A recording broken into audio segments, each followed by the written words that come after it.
Hey. Welcome to Security and GRC Decoded. I'm Raj Krishnamurthy, your host, and today we have the awesome Jeevan Singh as our guest today.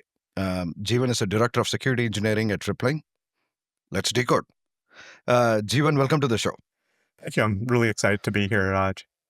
So, Jeevan, before we dive into detail about you, what is one controversial opinion that you hold around security and security engineering? Yeah, I don't know if it's controversial to me in general, but like maybe over to the entire security org. Like, I really believe that security should be a part of engineering orgs.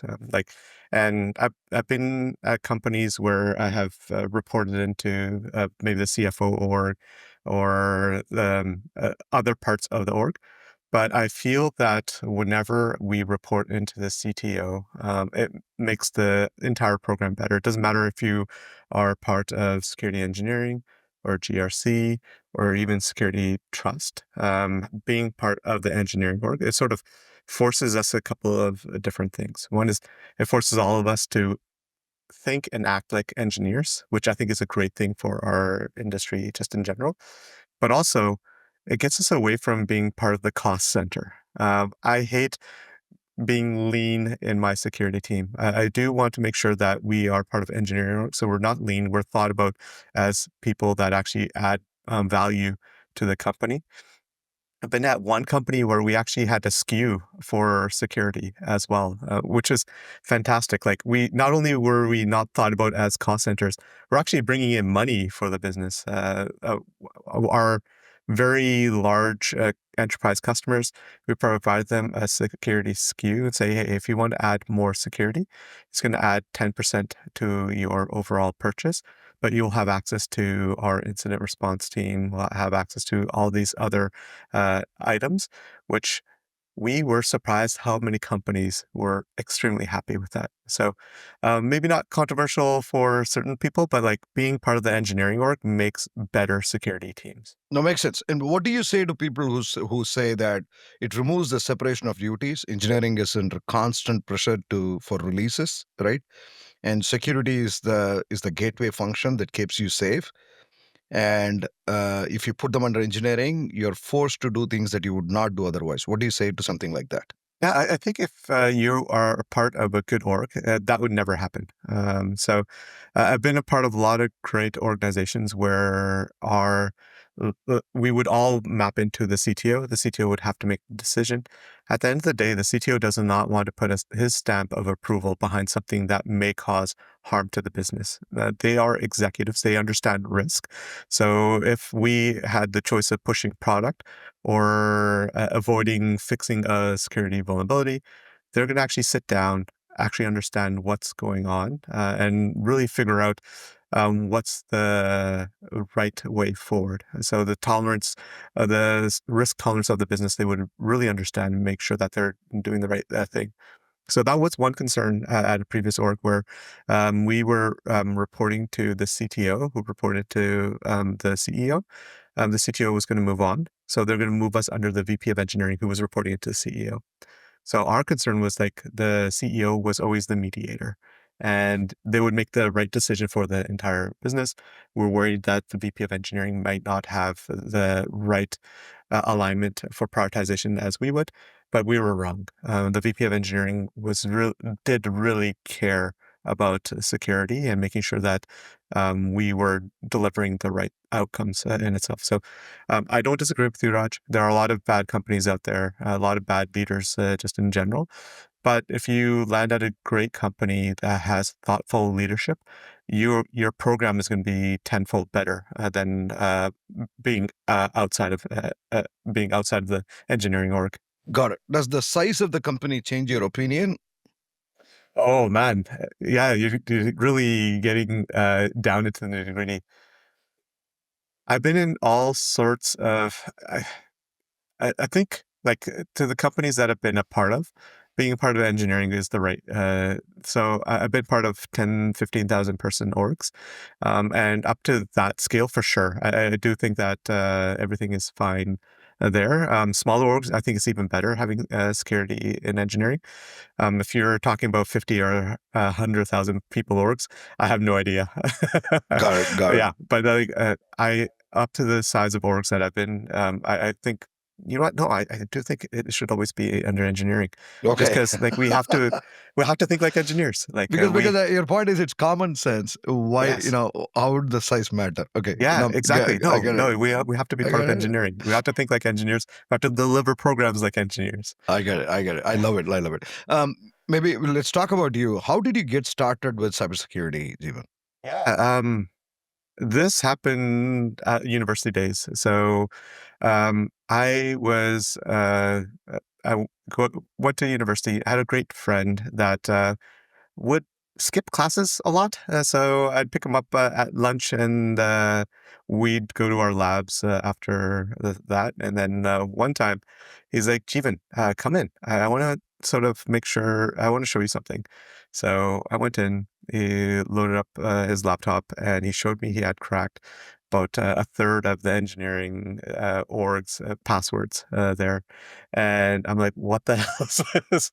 And then he really explained to me how he did it. And he didn't do it for any malicious reason. He did it so just to show that he can. And I wanted to make sure that he couldn't crack my password. Mm-hmm. So that sort of triggered something in my mind.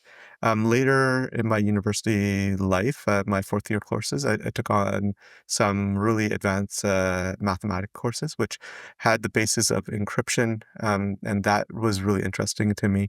Chatted with the prof there. I'm like, what are more stuff that I can learn about in this field? And he gave me a couple of books, and then I stumbled upon Simon Singh wrote a great book on the history of cryptography. Talked about way back pre B like in BC era, and then all the way up to Enigma itself, and really understanding how security was thought about and felt, and that kept on making me interesting. And whenever I joined the workforce, um, I always ended up somehow dealing with security issues. So my first company was e-commerce, and one time when the logs were looking at it, and we're like, "How the hell does this individual know this information? Like, why are they making these sort of requests?" The next company was a company that built tools for market research, and anytime we ran a pen test, I would grab the results and like, I'm fixing all of these. And at that company, I got more and more responsibilities. I became an engineering manager. So I taught my team how to fix all those vulnerabilities. Then I had a couple of teams reporting into me. So I taught them. And then at some point, I was like, you know what? It's easier for just me to teach engineering how to fix the vulnerabilities. It's a lot less than, so set up some noon hours where we would I show them how to think offensively. So there are a lot of these great sites way back when where I showed people that they're purposefully vulnerable and how threat actors actually think about when they attack the website. So I ran these lunch and learns, and we hired this fantastic VP of security. And this individual was like, Jeevan, join my team. I'm like, I don't know. I like this engineering thing. It's a lot of fun. It took him a month, but he convinced me to join his team. And after that first day, I'm like, Ben, I'm never going back to engineering. The security stuff it took me only one day to realize how much I've enjoyed it. And I've enjoyed it since. So I got lucky to actually build out the security program at that particular company. Joined a few more companies after that, built out the program from scratch. So it's been a fantastic journey from the security side. Got it. Can you maybe paint a picture of the different aspects of security that you have touched? Yeah, Um, for the vast majority, I've spent my time on the application security side, and really dove deep. I'm known for my opinions on application security, but like I've been very fortunate that first few companies that I've joined had very small security teams. So I worked that first company where Ben pulled me over. I worked really closely with the privacy and compliance managers. they weren't able to really speak the engineering language as I was. So they would tell me the requirements. I would translate it into engineering words and architecture and sort of be able to work through that way. And because of that, that actually gave me such a well-rounded experience within security itself. So in that company, I had to do incident response. We'd notice stuff and I'd jump in, really understand what was going on. Sat down in the room with auditors and provided them guidance on how engineering work. Did a little bit of privacy stuff. Actually wrote some SOC 2 control wording as Nice. well there. Yeah. So got a little flavor of everything. And that's really helped me in my career. So I have a lot of respect for all the different security teams, what they bring to the table. Everyone's job is hard. It's a hard world that we're living in. Like dealing with all the compliance side, dealing with auditors, and trying to juggle all of these different compliance frameworks while you're always lean, just in general. Usually I feel that GRC teams are quite lean. And having to always learn more things that are happening. We're getting all these other new frameworks in place. Like GDPR is not new, but like there's always new stuff that are coming out and making sure that the business is complying to all these different areas. So I've been lucky that I've been able to have build really good, strong relationships with all these security teams. I've worked with them in ways that I feel that has provided value for me internally from my team, but also them. So yeah, it's been fantastic being able to touch all different aspects of security.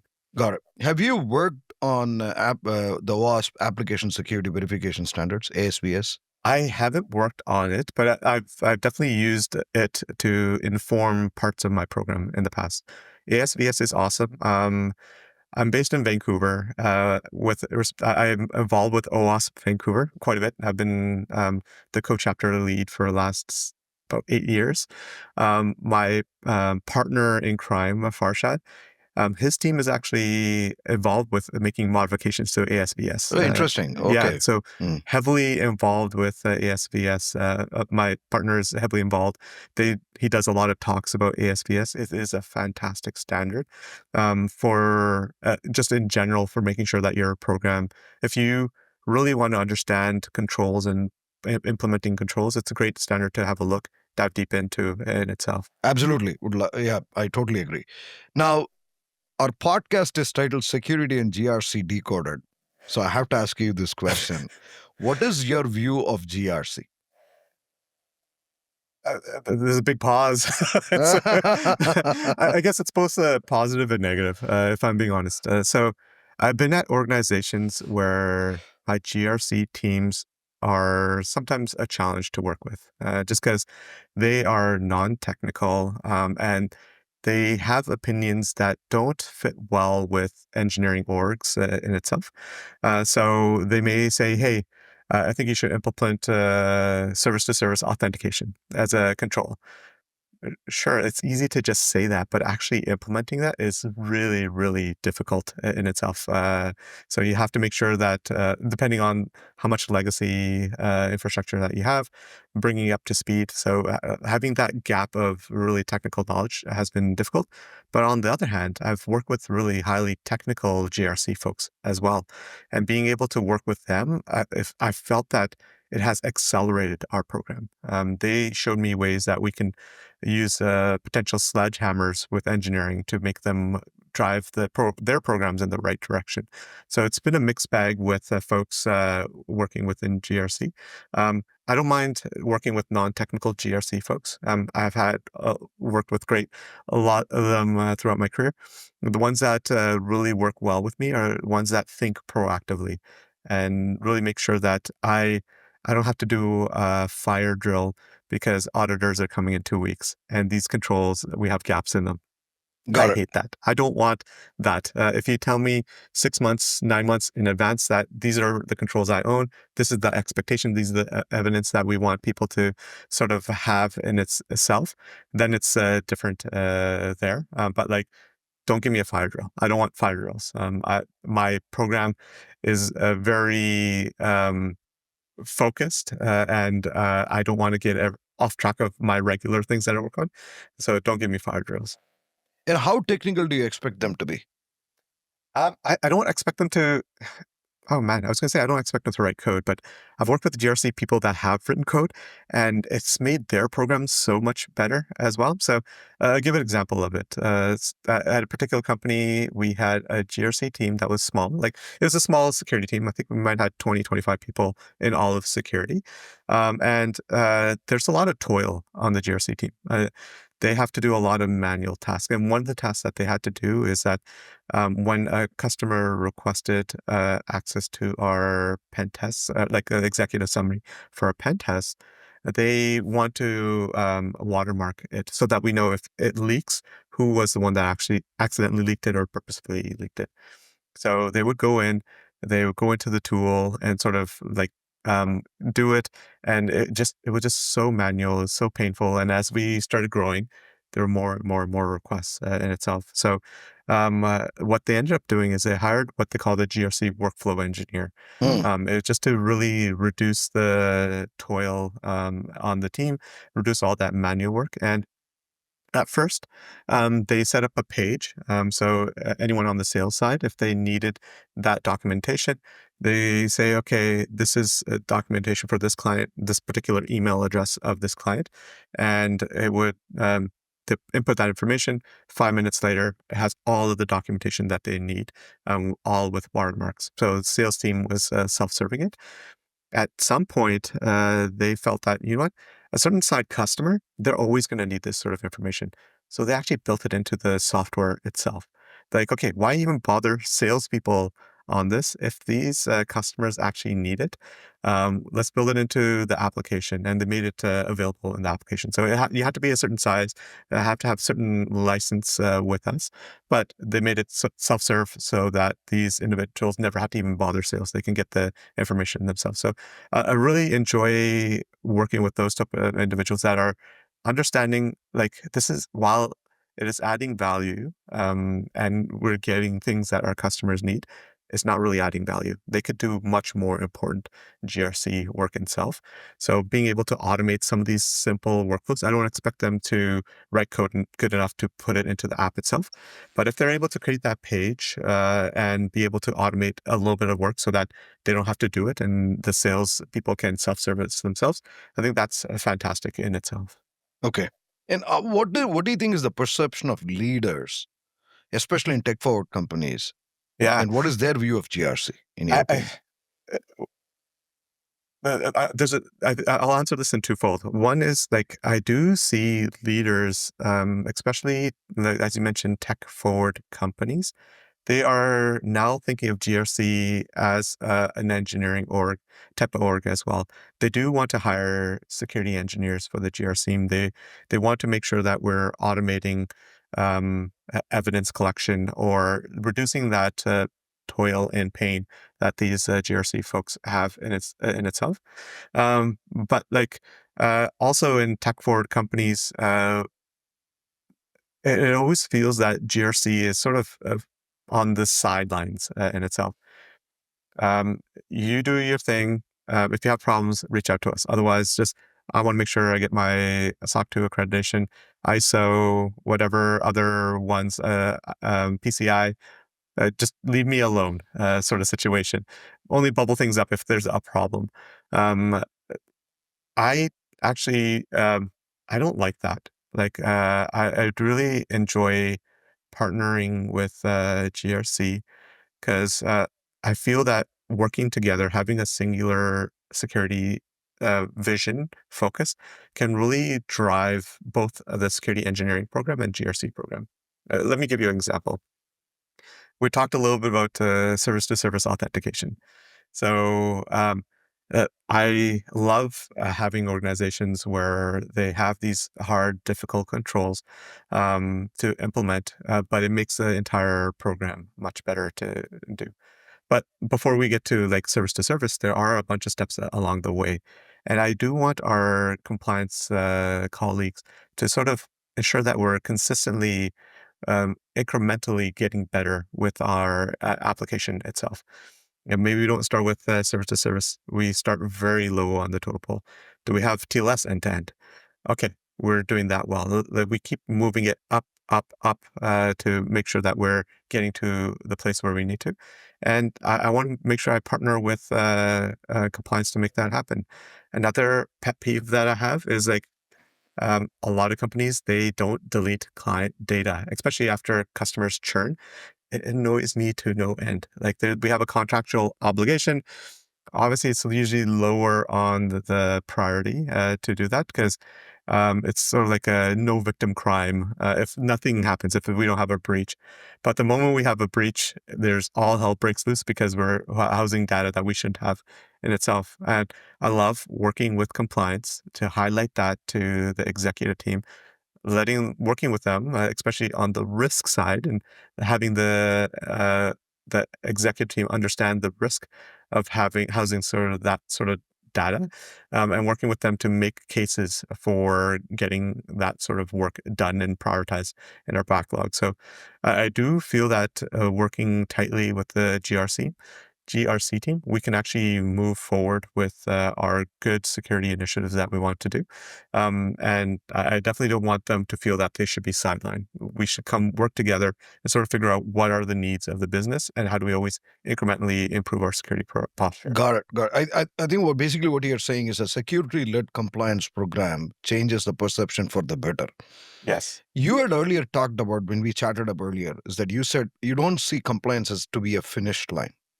Can I you agree. double click on that? Yeah, it's just like what we've just been talking about. Like, I feel that compliance is both the starting line and the middle line, midway through the race, and then the end of the race, and then we push it forward. We keep changing the goalposts with compliance. It's I I love starting compliance regimes with really, really easy targets for engineering. It's really hard to just say, okay, we're going to go from zero to security to 100% security. It doesn't happen. It's hard. It's really hard. It causes a lot of friction within the business. My first security role, we went from zero trust principles to five trust principles for our SOC 2.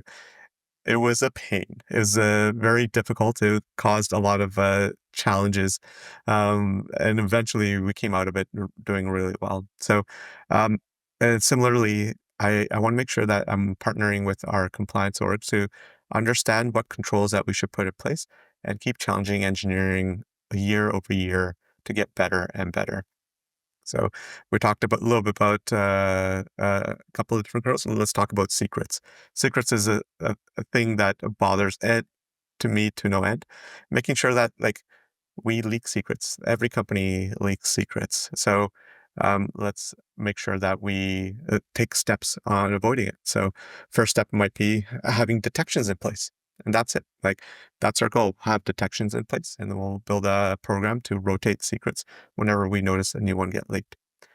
Next one might be centralizing our secrets. Let's make sure that we put it into a centralized store where it's harder for us to leak in itself. Maybe the third part of it is like we should be rotating secrets. And maybe no secret should be more than a year old or 6 months old, whatever it is. But we would leverage our compliance regime to say, okay, this is the baseline. Let's continue building up to make sure that we're doing better and better and better for our program itself. So definitely want to establish a low baseline just at the beginning. Like detecting secrets is not a hard thing to do, and it's easy for everyone to understand why it's important. And then getting to the fact that auto-rotating secrets maybe at the very end. Every time we push to production, we auto-rotate all of our secrets. So that could be like the very high part, and just making way all the way there. I love being able to work with our compliance partners to actually make that happen. Got it. So what I'm hearing you say is that compliance, and correct me if I'm wrong, compliance gives you an organizing set of principles around how we can manage security, but it also gives you a baseline from which you can continue to keep expanding. And it is sort of a reinforcing loop, right? I mean, you do better compliance, you do better security, and we each challenge each other in a very interesting, I mean, it is friction, but it is healthy friction. Yes. I love Okay. that. It is healthy friction. I enjoy having friction amongst security teams. And I feel that having healthy friction, having healthy discussions about what is right is always important in itself. Like, compliance may feel that we want to do something, but given our product security program, we know that it's impossible to implement at this point. When we sort of figure out what's the middle ground that we can work with, that friction is required, and not just like compliance in AppSec, but also compliance with our infrastructure security, Totally. compliance with our incident response program. I want that healthy friction. I want compliance to always challenge us on the things that we are working on. And I don't want us to push back on compliance as well and say, hey, this is not the right time or this is not the right way of approaching this problem. Got it. That makes sense. I think you have talked a great deal about good security engineering, and security engineering as a discipline. How do you think it solves GRC problems? Oh, this is a good one. So when we think about GRC, we really think about just the compliance regimes that we are influenced under or the SOC 2 controls that we have. I, I really want GRC to move beyond that. I want them to be, talked a little bit about them being technical. I want them to actually be somewhat like engineers themselves. So when you have SOC 2, I don't want us to think about, okay, I have to ping these individuals to get the evidence. Let me review the evidence. This evidence isn't good enough. Let me ping these individuals again. I'd rather have a partnership where, when we talk about um, a particular subject, like access control, that's in typical a lot of these compliance. Once a quarter, we should be reviewing people that have access to a particular tool and validating that it looks good or not. Well, why don't we fully automate that particular process? Let's make sure that um, either we have to collect evidence, so let's have screenshots and make sure that we drop it into a central location and maybe a Slack DM with me and compliance and me putting a thumbs up emoji saying, this looks good. These are the Beautiful. right people as a part of it. Definitely continue raising the bar when it comes to automation so that I want compliance people to have I don't want them to do manual work that doesn't really provide value to the business. I want them to actually dig deeper. So if we say that we are actually deleting customer data, I want them to go and check, look at databases. Is the data actually deleted or are we saying it is deleted? Let's look at the code. Is everything implemented correctly? Are we hitting all the data stores? Like you are deleting in your Postgres database, but what about S3? What about Snowflake? What about all these other different areas?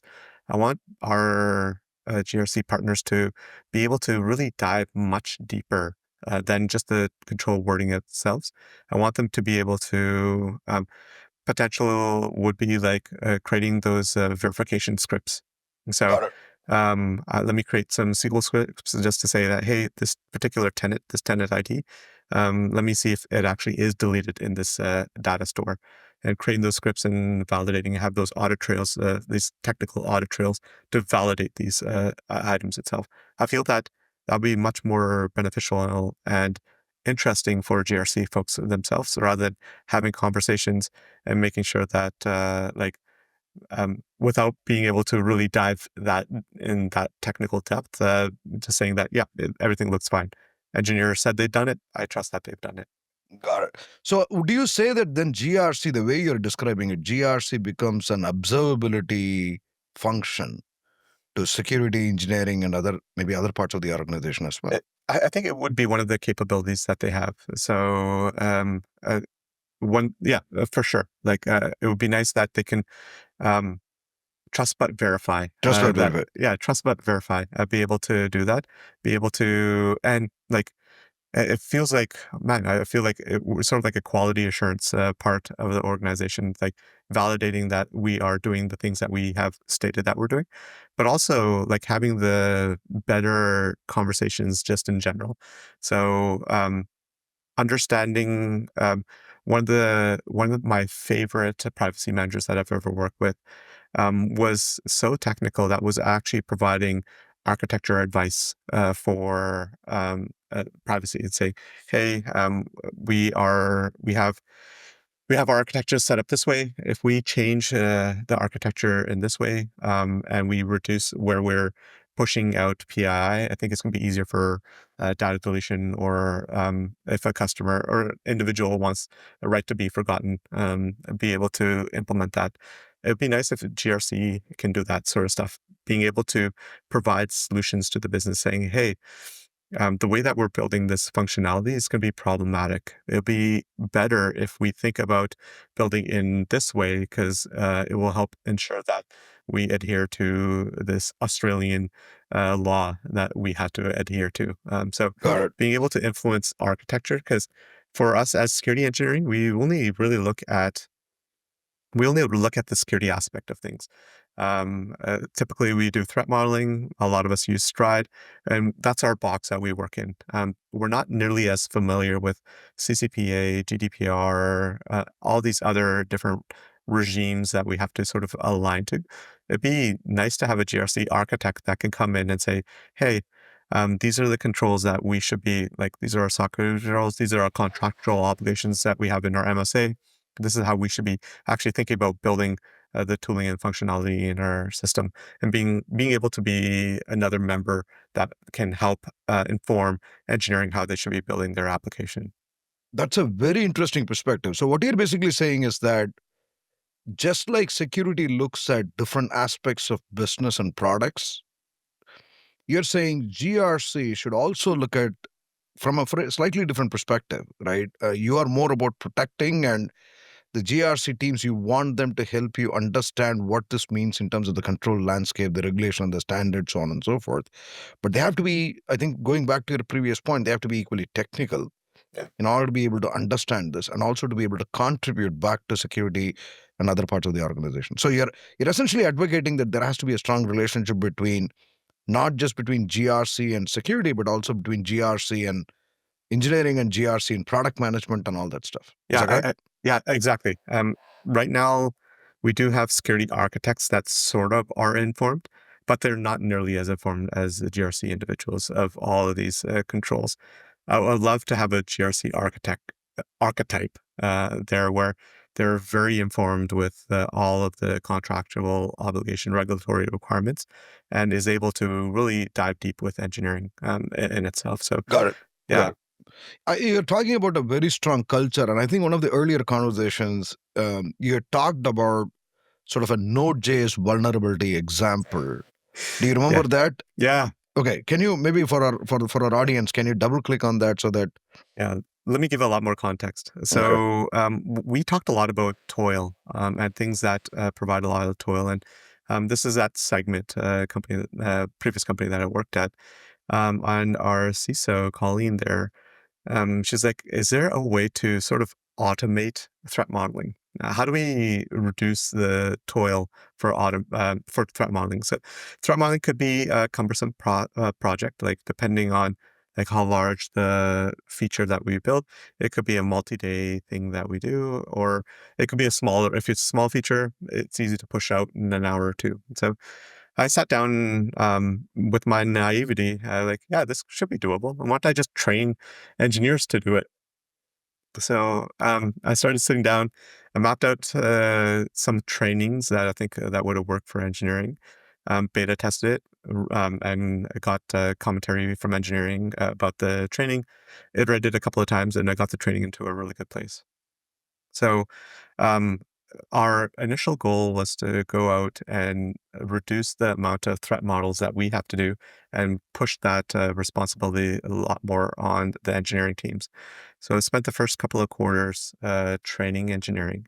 And then the next part, next phase is that the observation phase. I'm going to let them do the threat model. We'll be in the same meeting with them, but we're going to observe how they're approaching it. And if they miss any critical or high vulnerabilities, I'll hint to them. I won't tell them what they're missing. I'll hint to them so they'll learn about it. It's sort of how I learned how to threat model. I'd have very senior security people that would say, "Hey, did you consider this? What about that? Um, do you think there could be an authentication vulnerability in this particular area?" And sort of those prompts help me really expand my knowledge in it. So we did the observation with most of the teams, and the next one was next phase is sort of just validating that they've done it correctly. So a few of the teams made to the validation stage where they would do the threat model. I would look at the artifacts and just validate that they found all the critical and high vulnerabilities. So that was a goal: reduce the amount of work that we're doing and help engineering be able to self-service this, and they can move faster, and we didn't have to do as much. And what happened during that is what I didn't realize is once you tell engineering what to look for, first, they're way better at threat modeling than you are as a security engineer. They know exactly where to dive Because deep they are into closer to the code. problem. They're closer to the problem. They've been working on that for quarters or years, that particular feature space. And for me, it may take me months to dive that deep into the code to really understand how things are working and what problems that might arise from it. So once we tune them how to look at things, they're able to do much better, robust threat models than we were. And the second part is that once they understood the things that we're concerned with, they automatically started doing those things. So the example, the Node.js example, we had one service that we had multiple services that had Node.js. So one particular winter day, Node alerted that, hey, we have a fix for a high priority vulnerability. Whenever you have time, please patch it up. So one of our engineering managers on the East Coast noticed that, and he was like, "Okay, this is actually important. Let me patch mine up." He patched his up, checked the source code to see if there were any other instances of it. There were two other instances. He created tickets for those two engineering teams and got commitment that they'll patch it either by end of day or the end of the next day. And this all happened while most of us security engineers were on the West Coast. We were still sleeping. So all of this happened, and he informed us afterwards, like, "Hey, we noted this. Don't worry, everything's taken care of. I've fixed mine. These two individuals will fix theirs shortly, and we should be resilient to this particular vulnerability." And it was mind blowing at that point. Like, as you when you work with a really high caliber engineering team and they're really passionate about the quality of their code, and you show them what are the things that we are concerned with, they will start becoming concerned with it and they will actually do the work as well. So that's one of many examples that I experienced that segment. I love your story, and I think that's a brilliant story. And I think the takeaway for me, number one, I want to do a big shout out to Colleen. She's a fantastic leader in this space, right? I have been advocating this for a long time. But what I love in your story particularly is that you're not talking just about security as a partner to engineering, partner to product management. You're almost talking about security as being a coach. The Yeah. investment that you make upfront pays dividends, right, significantly later. I think is the story that I'm taking away from this example. Yeah, 100%. We invested a lot on security training at Segment, and it paid a lot of dividends. So we had a session called Think Like an Attacker. So when engineers onboard, they had a few days of training, just overall training. And we had two security sessions. So one was Think Like an Attacker, where you can use Burp Suite or you can use the tools within your browser, and we talked about the biggest vulnerabilities that we had at Segment at the time and concerns of these particular vulnerabilities. And we showed folks how to exploit those vulnerabilities. How do attackers actually think about that? And then a couple of days later, the second part of that session is secure code review. You know, those 5 vulnerabilities that we exploited 2 days earlier? Let's show you how you can actually discover them as part of a code review and how to think about remediations for them. So we had that built in, but we also built in the training because it was interesting and fun and engaging. And people, the first interaction that they have with the security team was light, fun, and they weren't afraid to come to us. They came to us for a lot of different things. And this is the culture that Colleen set up, is that no, we want to be partners, but we also want to coach and mentor you to think about things the right way. And we are not the boogeyman. You can come to us. Even if it's not fully a security thing, come to us. We'll figure it out and we'll partner with the right parts of the organization to do the right thing for the business. So, building up that sort of culture really made it really easy for Segment to have a very, very strong security posture in itself. Got it. And how do you, what is your view of security from a risk management perspective? Yeah. So I have a lot of philosophies when it comes to this. And actually I can take some examples of Maybe we rippling. can talk about a very tangible example, right? Yeah, About, so you talked about vulnerability management and you talk about how that translates to risk, right? perfect. Okay, And I how to like that. bring in leadership into this. So maybe you can touch on Yeah, that. let's talk about vulnerabilities. I love vulnerabilities. Well, I love fixing vulnerabilities. Let's just say that. So I came into Rippling, and one of my first things that I typically do whenever I come into an organization, I look at the vulnerability data or just look at security tooling data. That way, it helps me inform my program. Where should I invest a lot of my time into? If I see certain classes of vulnerabilities, maybe it makes sense for us to build out, help build the secure pay path so that engineers never have to worry about that particular type of vulnerability in itself. So came into Rippling, look at the data. Data wasn't in a good place. So I couldn't rely on the data in itself.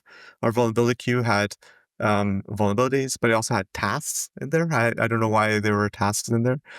They're also what I call like, there were vulnerabilities so large that I would consider them as risks instead. So the first thing that we did was that we cleaned up that vulnerability queue in itself. So, um, and we actually defined what is a vulnerability. So, um, defining a vulnerability made it easier for us to align and clean up the queue. One of the things that I really wanted to ensure is that vulnerability should be bite-sized. It shouldn't be if a vulnerability would take 3 months to fix, no one's going to fix that. It's just not going to get done. So I Yeah. rather move that to the risk queue, and then coordinate and make sure that we work well with the engineering team to figure out how do we actually schedule that stuff, that Got it. type of work in. But vulnerabilities should bite size, and I typically said should be less than a sprint. And a sprint at Rippling for some of the teams were 2 weeks. So anything that's of that size or smaller is totally okay to be vulnerabilities. Also, we talked about the severity standard.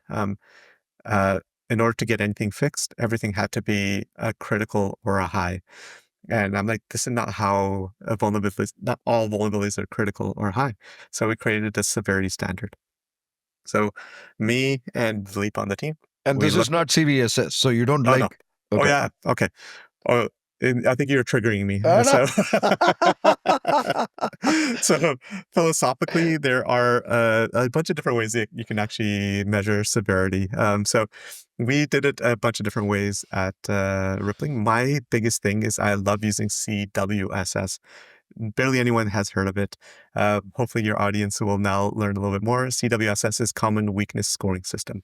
And I love it because it talks about the system and the weakness in the system.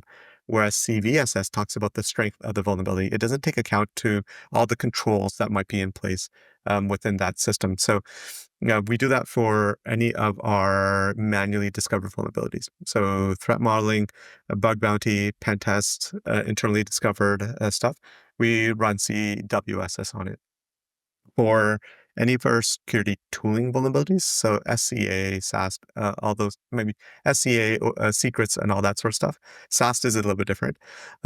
We would actually, what we did was we ran a few of those through CWSS, and we would try to figure out an automatic way of actually scoring it. And we did a hybrid of CVSS, EPSS that came close to matching it.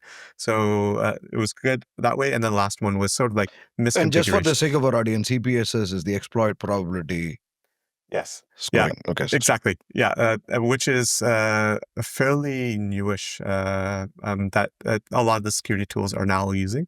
So, what's the actual exploit probability for this particular vulnerability? And then security misconfigurations, we just categorize them. So I wanted to make sure that this was accurate, and we cleaned up the vulnerability queue, removed anything that was not a vulnerability, either based on the size of the fix or the nature of the actual ticket. We made sure that all of the severities were correct. And lo and behold, engineering, when they trusted that these are actual vulnerabilities, they started fixing them on their own. Hmm. It was very surprising to me initially when I saw that.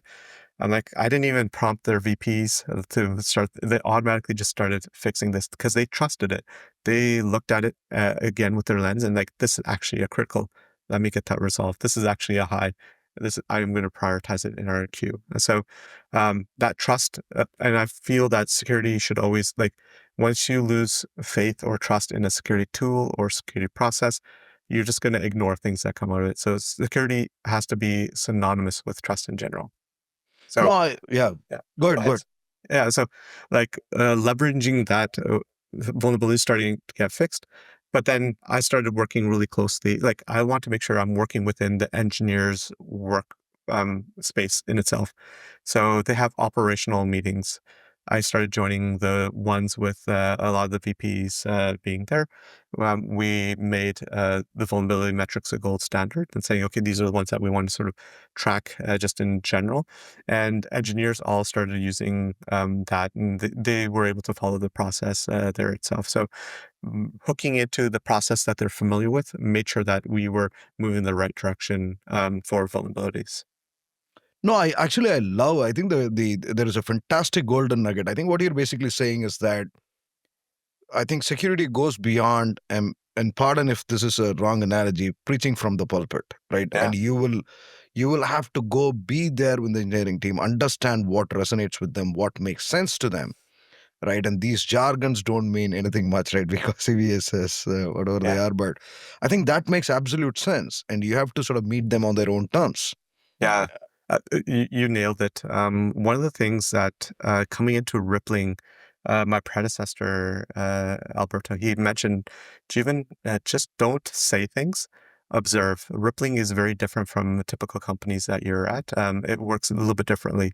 And that was great advice from him. But I also learned that at other organizations as well. Just a lot of time we shouldn't just do things. We should observe, we should interview engineers or stakeholders and really understand how things work. And then we come up with a process that doesn't add friction. It actually reduces friction. It's easier to do the right thing and harder to do the wrong thing in itself. And you'll start noticing things will move in the right direction itself. No, I love it.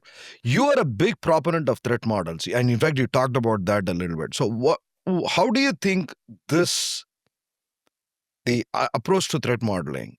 What is the effect of that on the GRC teams? Yeah.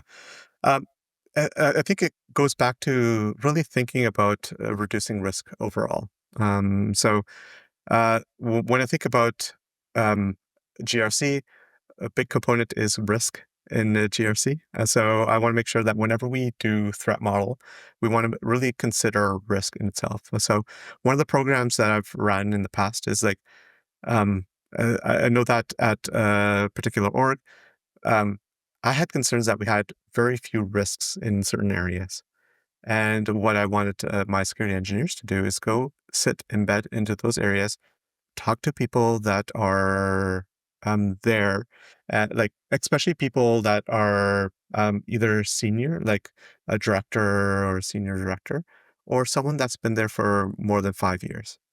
They will know where all the bodies are buried. And they might not recognize that as a body, but they will know where it's buried once you start talking to them, having conversations, and asking them of those things. So, really understanding where the risks are within the organization, and then adding that back to the risk register.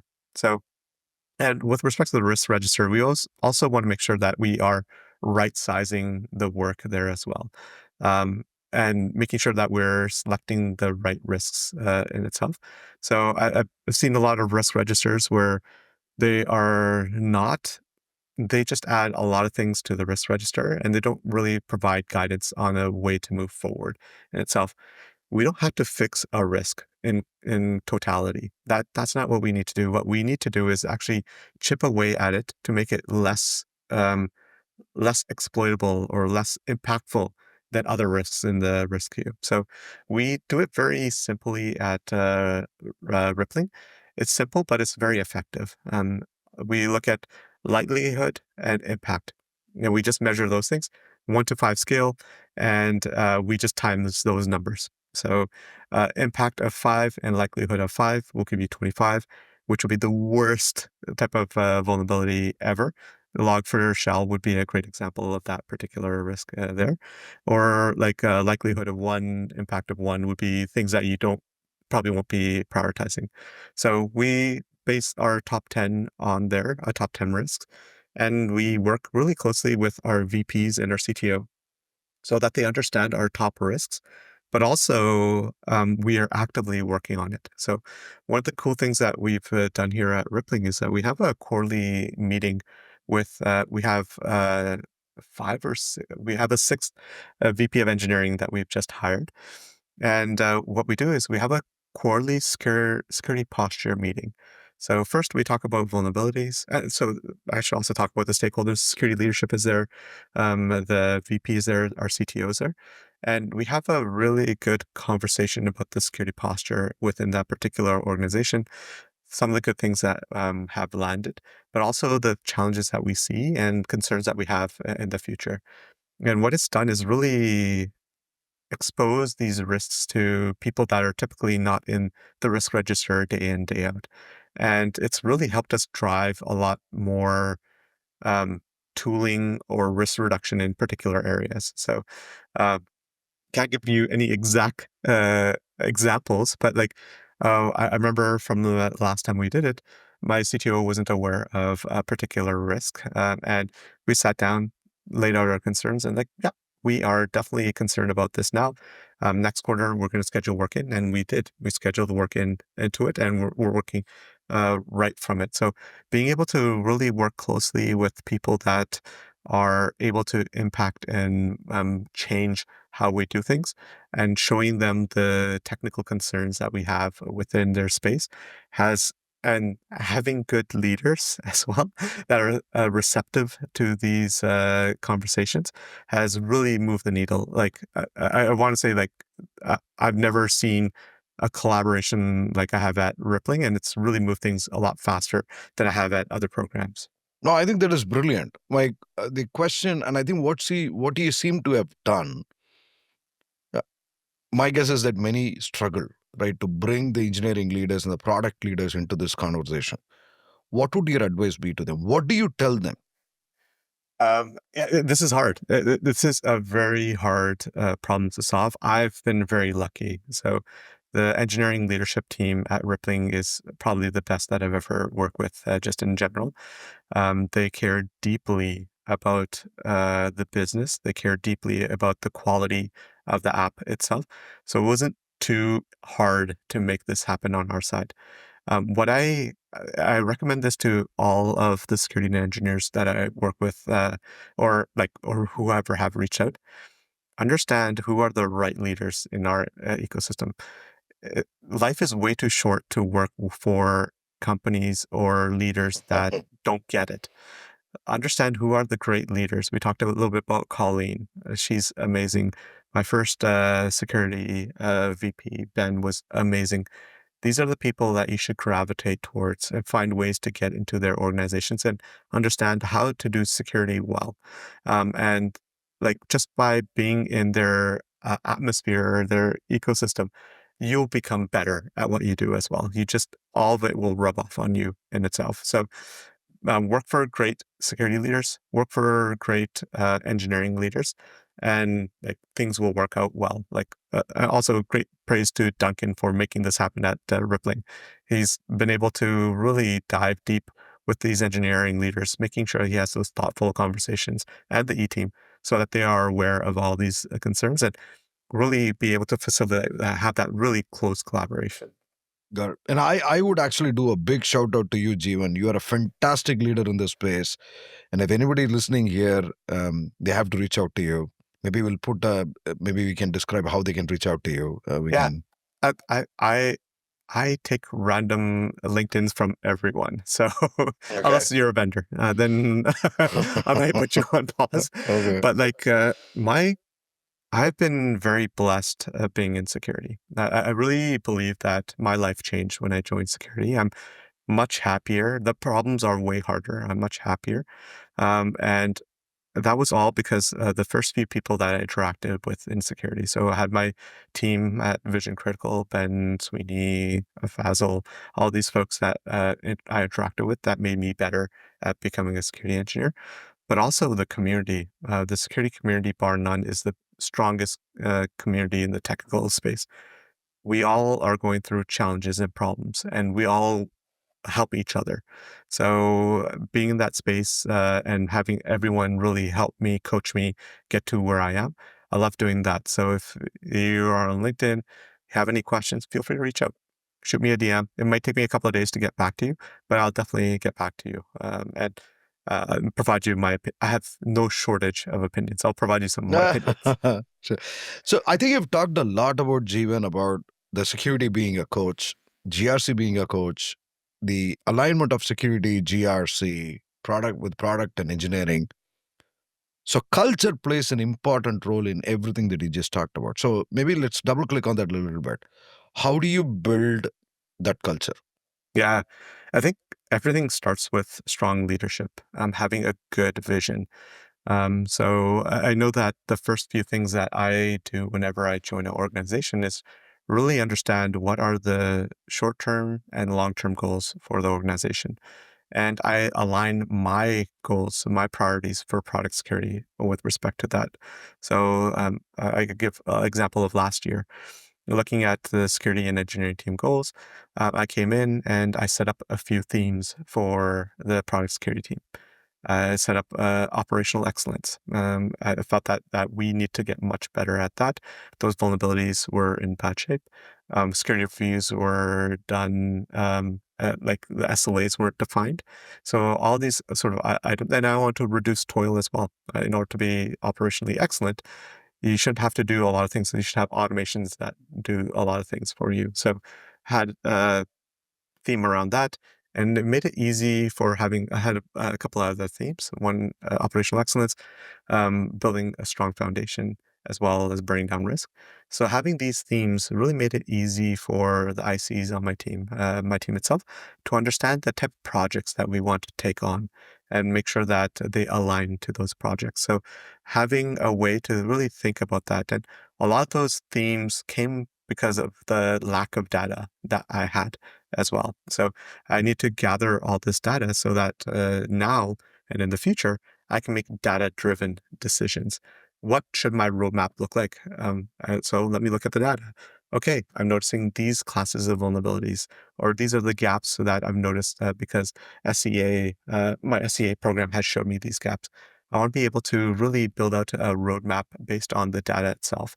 And then it's easy to prioritize that data as well. So when you discover these gaps, you would understand the risks, what's the likelihood, what is the impact of these things to happen, and then you sort of can prioritize it that way. And always go back to engineering. How does engineering do their work?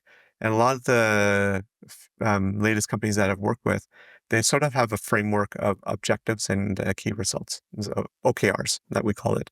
So you have your main objective.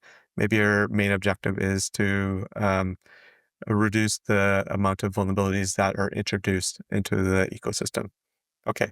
Then you have a number of key results that would be underneath that objective over the year, multiple quarters or over the year, to make sure that you be able to do that in itself. So being able to make sure that you have the right data, you're able to prioritize the things on your roadmap, and properly planning to address those roadmap items will really help ensure that you have a very focused team. If everyone's rowing in the same direction, you're going to get to your destination a lot faster. If you have a very varied division, like if you have 20 things instead of 3 themes, then everyone's rowing in their own direction, and not everyone's going to be able to get over the finish line itself. Got it. So I think in essence, to build an effective security culture, bring your leadership along, or at least go work for the leaders that you like. Make it data driven, right? So it is, and plan around it effectively, Yes. right? Yep. Through that's what Yeah. I'm hearing. One other thing I forgot to add to it is actually A lot of the programs that I've been a part of very recently, I would say in the last 5, 7 years, we have to measure the type of impact that we're making in the business. So if you're not really risk reducing, what are you doing anyways? Like, why are we doing that project? So really understanding the impact that you're making. So, um, uh, SCA, we've been talking about that. Um, how many, like, we kicked off that program last year, and now we're ingesting all data for all repos. Um, but that doesn't make impact. Knowing what's out there doesn't make the impact. The impact is actually patching or removing those libraries from your ecosystem. That's the impact. So being able to, so it's great that your data-driven priorities, planning all that, but you have to deliver the impact as Beautifully well. said. Beautifully said. Got it. No, I just don't report on it. Do something about it. Right. Now, Yeah. you have talked a lot about the paved path for security, and I think you also touched on that with GRC. If for a listener who's out there and they want to build a paved path, any advice on how they can go about doing it? Yeah. First, understanding what a paid path is. So I know that there are a lot of San Francisco-based companies that talk about paid path, and we talked a tiny bit about it. We want to make it easy for engineers to do the right thing in itself. So if I can build in my permission framework to be a default lockdown, and people have to add items to the allow list or attributes to their APIs to show that, hey, I'm going to reduce the security posture for this. I want to allow everyone to be able to hit this API or whatever it is. By default, we should have everything secure and make it additional steps to make it unsecure in a way that we can actually track things in itself. So those are pay path. And I've seen a lot of security engineering orgs where they have taken over certain responsibilities or built out features themselves. So I've been at an org where they automated how to ask for and get certificates. So it made it really easy for that. File processing is another great example. File processing can be a very problematic functionality within your application. There are numerous remote code execution RCEs that can be discovered as part of the file processing workflow. So centralizing, having a singular file processing system, throwing it into separate AWS accounts will help ensure that the blast radius for these sort of items are going to be very minimal. So when we talk about PayPass, that's what we're talking about. We're trying to make sure that engineers are doing the right thing and that the blast radius is minimal. There's no real impact if a particular vulnerability gets exploited. And really, I want to go back to the risk conversation. So having those conversations with your engineering partners and saying, "Hey, this is a big problem. It's our part of our top 5 or top 10 risks. We think we can chip away at it. Let's first thing let's centralize how we do all of our file processing. That way, if there are vulnerabilities, we don't have to patch 8 different areas or make modifications to eight different areas. Let's do it in a singular place. So that reduces the risk rating maybe by a tiny amount. Okay, let's move the file processing out of where we have most of our data in AWS.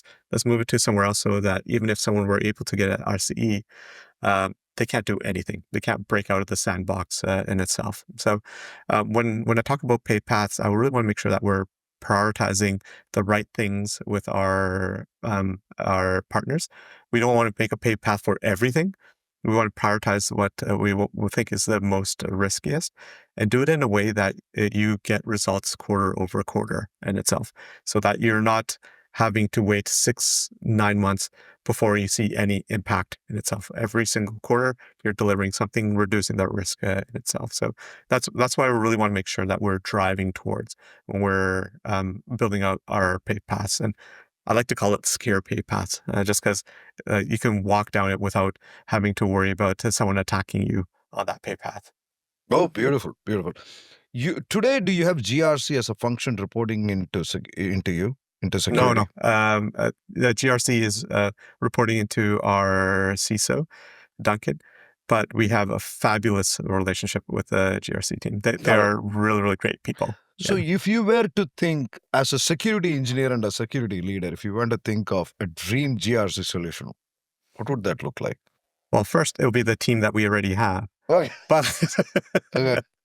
in addition to them, we talked a little bit about the engineering capabilities.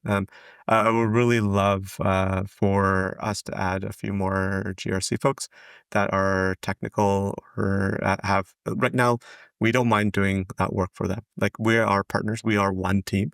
So if there are stuff that benefits any team, InfoSec, incident response, product security, we always look at what's the most beneficial thing to work on for the team, organization, the business.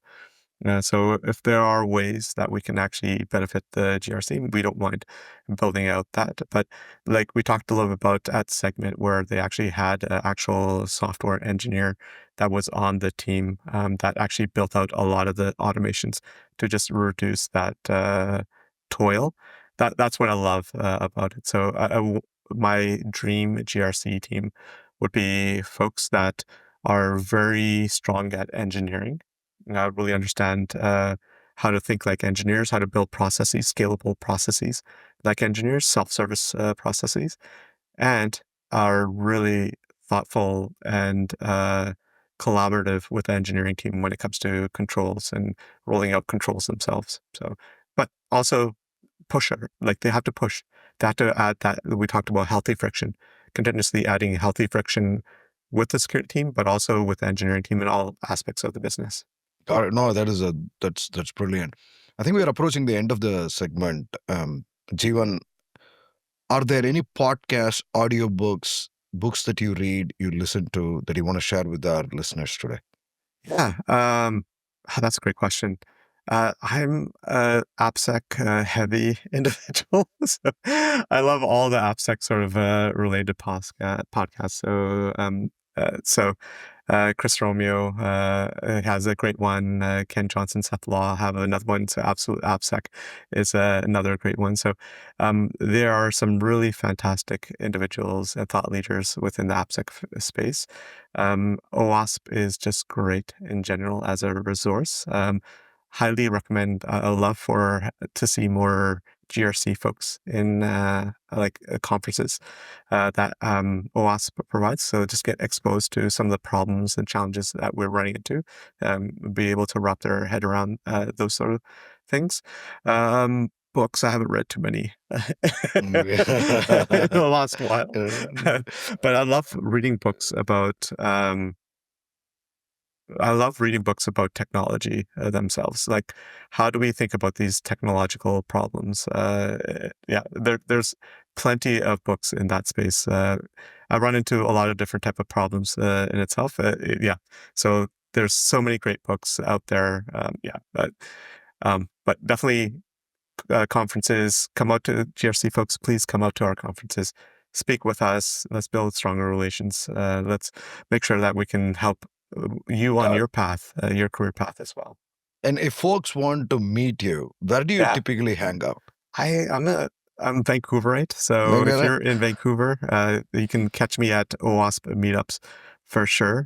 But I'll be at a few conferences this year, so you can catch me at B-Side Seattle, B-Side San Francisco this year. So I'll be volunteering at B-Side Seattle. I'll be in the AppSec PNW area, so Application Security Pacific Northwest.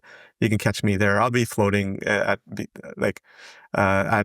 besides San Francisco. I'll be walking around, so feel free, grab me, ask me questions, tell me my opinions suck. I don't care. Like, just reach out, let's chat. Let's make sure that we build a stronger and better community. This has been a fantastic discussion, Jeevan. I thoroughly loved it.